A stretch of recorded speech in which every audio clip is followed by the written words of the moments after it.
we're doing, everyone, and welcome to another movie review with Maka B. Just got out of the movie of seeing X here at the cinema. View, there it is. It was an interesting film. It was a bit slow to start with because I didn't know a whole lot about it.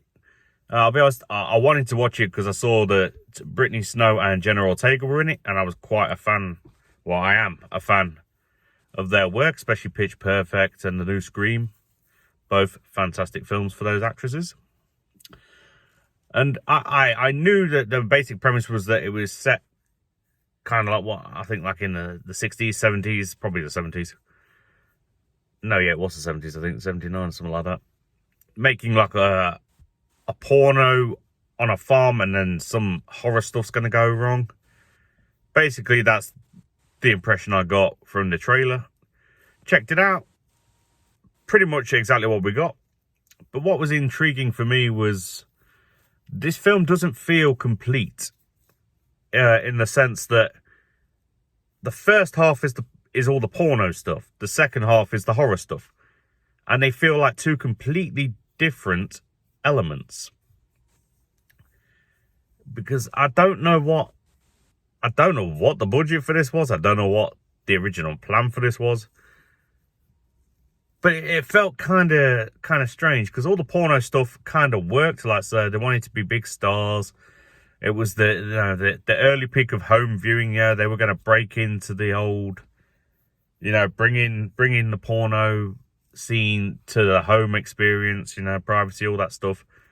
Trying to make something that wasn't just about fucking, as they say, and whatnot, and has a bit more class to it and a story and whatnot. As most pornos claim to, want to do.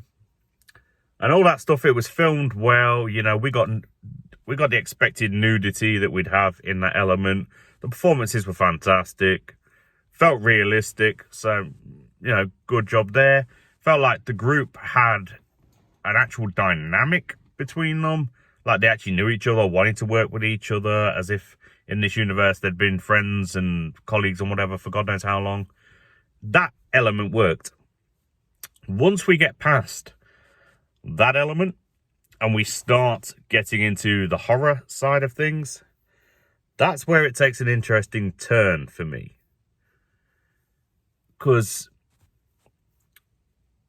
it kind of felt like it came out of nowhere. We got some hints in the first half with some kind of minorly tense scenes that something wasn't going to be quite right with this elderly couple whose barn house kind of thing that they're temporarily renting to make this porno without their knowledge.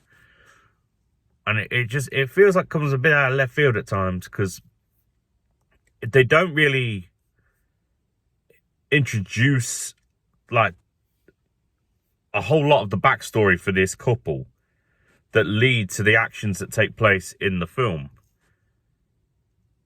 And I think it's kind of slightly disappointing because, like I say, it switches from this fun, fast-paced dynamic to darkness and immediate sorrow. 1 second. Go away. And I don't know, the horror elements were good. Like, the kills were good. There were some good jump scares, mainly using music, but music has always been proven to be fantastic for tension. And it kind of works nicely. But like I said, it's just some of the twists and some of the stuff that occurs, it comes out of left field. It's not, what's the word I want to use here? It doesn't feel coherent.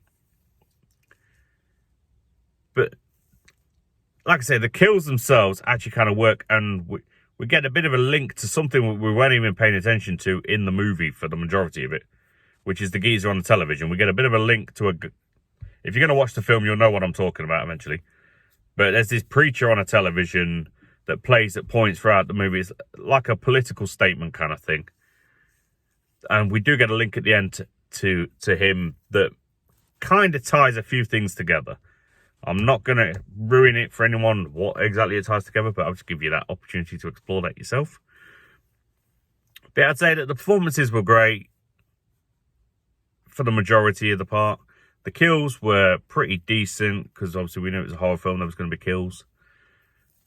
The storyline and the dialogue at times was just something that left elements of desire. But, I mean, if I was to give this a concrete, just conclusive rating, it wasn't a terrible film. It wasn't an amazing film. It's one that, if you've got nothing to do, check out the cinema. But it's not something I'm going to recommend saying, you've got to go and see it in the cinema right now. It's the best viewing experience you're ever going to have. But it's something to watch. I mean, I paid £5. It was cheap and cheerful. That's all that really matters. Ratings-wise, on a letter grading, because I like to hit them in sometimes, I'd say this film, for me, I'm gonna give it a C. There's room for improvement, but it for the majority of the time it gave me what I wanted. That's probably about the best I could say on that. But that was everything I have for you on that one, folks. So until next time, stay safe. Have a good day, night, evening, afternoon, or whatever the hell it is, wherever the hell you are. Movie Madness, Maka out.